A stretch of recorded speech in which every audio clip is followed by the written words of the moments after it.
Future contract मतलब future में होने वाले सौदे। अब उन सौदों के लिए अभी से हम लोग बैठ करके उन पर बिड लगा रहे हैं।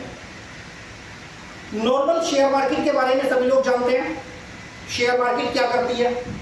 शेयर मार्केट में हम जाते हैं, जाकर के किसी कंपनी के शेयर्स परचेज करते हैं।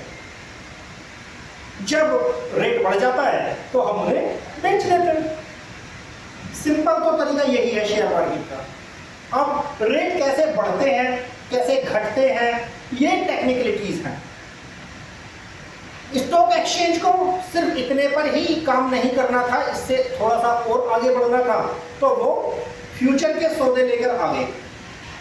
फ्यूचर के सौदों में हमारे पास में कुछ फ्यूचर्स आए कि मार्केट में आप क्या कर सकते हैं। फ्यूचर के कुछ कॉन्ट्रैक्ट तो अभी बैठ करके तैयारी कर सकते हैं, अभी बैठकर उन्हें ले सकते हैं, और उसके बाद में जब फ्यूचर में आपको लगेगा कि रेट अच्छा आ रहा है तो उस समय बेच सकते हैं।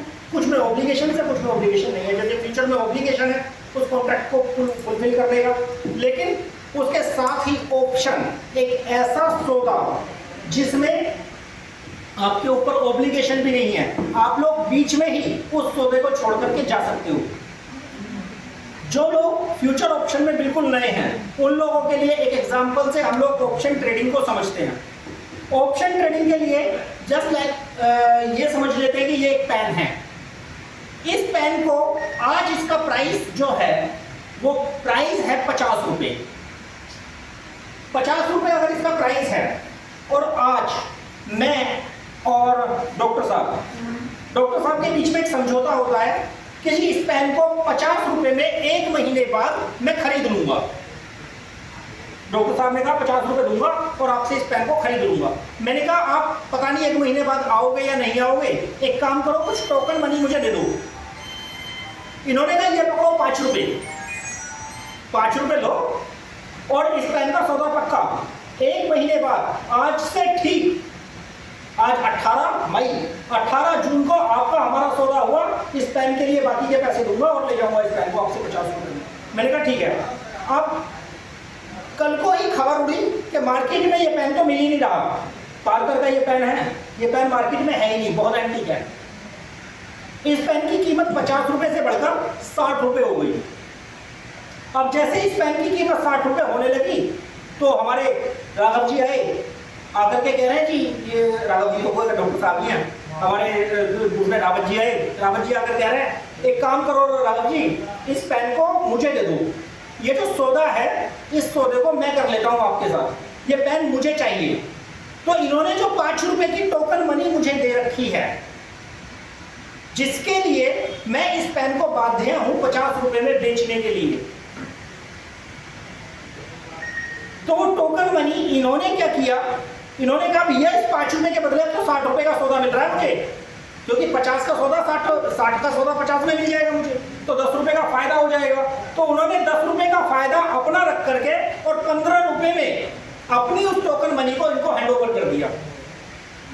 तो इन्होंने बैठे बैठे उस सौदे में, इन्होंने कुछ नहीं किया, मुझसे सौदा नहीं लिया, अभी डेट भी नहीं आई, एक्सपायरी नहीं आई, और 5 रुपए के 15 रुपए बना करके ये सौदे से निकल गए, और वो 15 रुपए लेकर के बैठे हुए हैं कि जब कभी ये आएगा सौदा तो मैं इसको बेच दूंगा और अपना पैसा ले लूंगा, क्योंकि इनको ये उम्मीद है कि 15 रुपए में अगर मैं इसे खरीद रहा हूँ 60 रुपए का है तो ये 70 रुपए का और 80 रुपए का हो जाएगा, इसलिए ये 15 रुपए भी देने को तैयार बैठे हैं।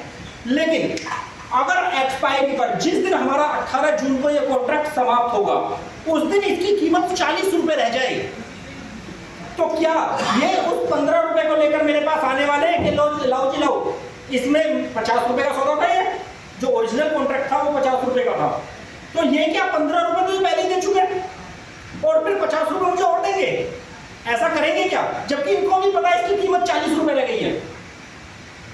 मैं कहता हूँ 45 की रह जाए इसकी कीमत, ये तब भी नहीं आएंगे, ये तब भी नहीं आएंगे जब इसकी कीमत 49 रुपए रह जाएगी, क्योंकि इनको तो उम्मीद ये थी कि ये 70 रुपए पे जाएगा। तो यहां जो फ्यूचर का कॉन्ट्रैक्ट हुआ था, ये अपने 15 रुपए को अब ये मानकर चले कि इनके 15 रुपए चले गए सारे। बस ये मोटा सा एग्जांपल है इस बात का कि कैसे एक्सपायरी वाले दिन हमारा प्रीमियम 0 हो जाता है। क्योंकि सारा खेल जो चल रहा था वो प्रीमियम पर चल रहा था। और प्रीमियम किस बात के ऊपर टिका हुआ था? इस पेन के ऊपर, इस पेन की वैल्यू के ऊपर। तो ये जो पेन है ये एक एसेट है, इस एसेट की अपनी एक वैल्यू है और इसकी वैल्यू के ऊपर हम लोग सारे के सारे बेट लगा रहे हैं। सब जो बेट लगा रहे हैं इसी वैल्यू पर लगा रहे हैं। तो इसको बोलते हैं हम लोग अंडरलाइंग एसेट और इस पूरे के पूरे खेल को हम लोग बोलते हैं डेरिवेटिव। डेरिवेटिव मतलब जिसकी वैल्यू ड्राइव हो रही है उसकी अंडरलाइंग एसेट की वजह से। ये है डेरिवेटिव कॉन्ट्रैक्ट, ये है फ्यूचर कॉन्ट्रैक्ट। तो इन्हीं कॉन्ट्रैक्ट को लेकर के स्टॉक मार्केट में हमारे यहां सुबह से शाम तक कॉन्ट्रैक्ट चल रहे होते हैं और इन्हीं में एक नाम आता है ऑप्शन चेन।